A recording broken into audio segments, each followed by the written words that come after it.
Welcome to today's video on sampling methods. In the previous video, we saw the terms population and sample and the reasons why in certain investigations it becomes necessary to draw a sample from a population and collect data from the sample. In today's video, we'll see a brief introduction to some important sampling methods. Sampling methods may be broadly divided into random and non-random sampling. In random sampling, every item of the population has an equal chance of being selected, which means probability plays a role in the selection of the items from the population and other factors do not come into play. Hence, it is also called probability sampling. Examples are simple random sampling, stratified random sampling, etc. In non-random sampling, factors other than probability considerations such as expert judgment, convenience, etc. come into play.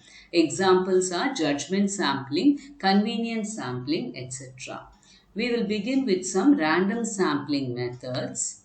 Simple random sampling. As the name itself implies, it is a simple method. The items in the population are not grouped, they are not arranged. Items are randomly chosen from the population. Methods adopted may be lottery method, random number table method.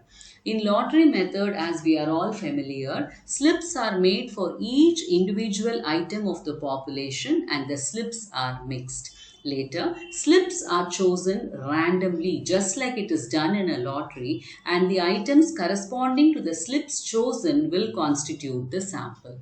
In random number table method, first the items in the population have to be numbered.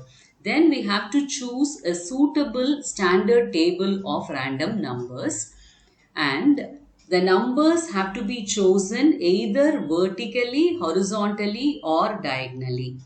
The items corresponding to the numbers chosen will constitute the sample.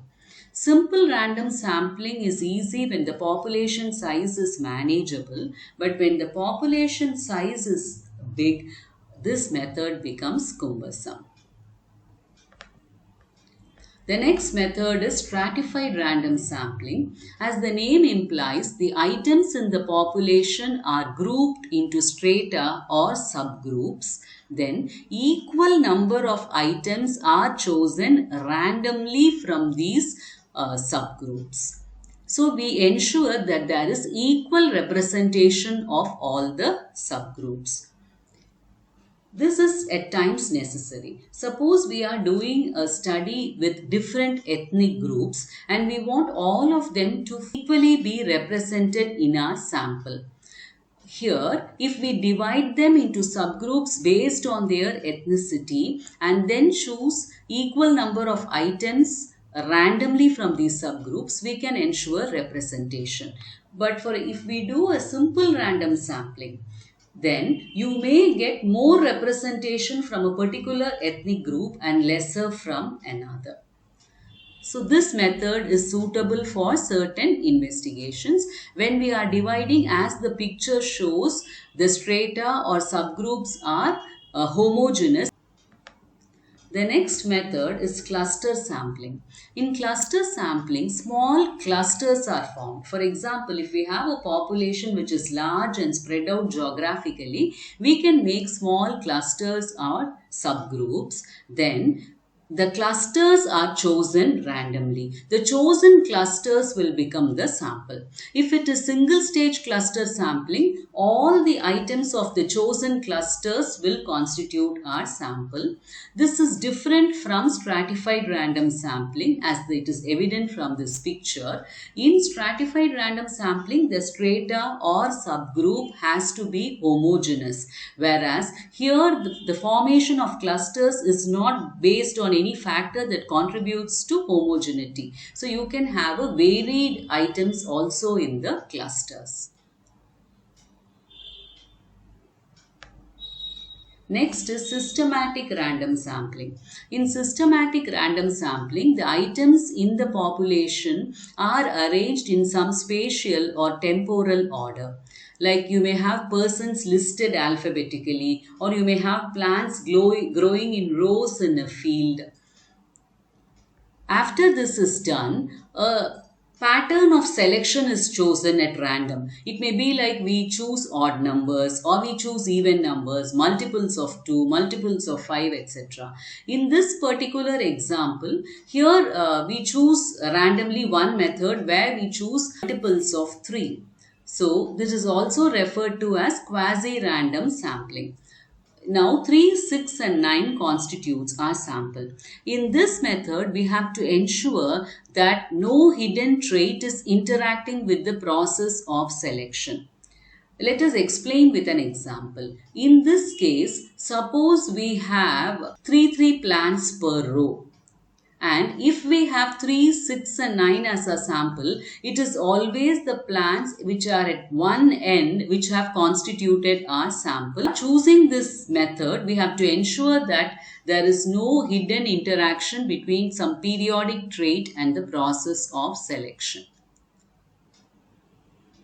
Moving on to non-random sampling, example, purposive or judgment sampling. Here, the investigator has the power of discretion and can deliberately select or reject items. Some exclusion and inclusion criteria are laid down by the investigator.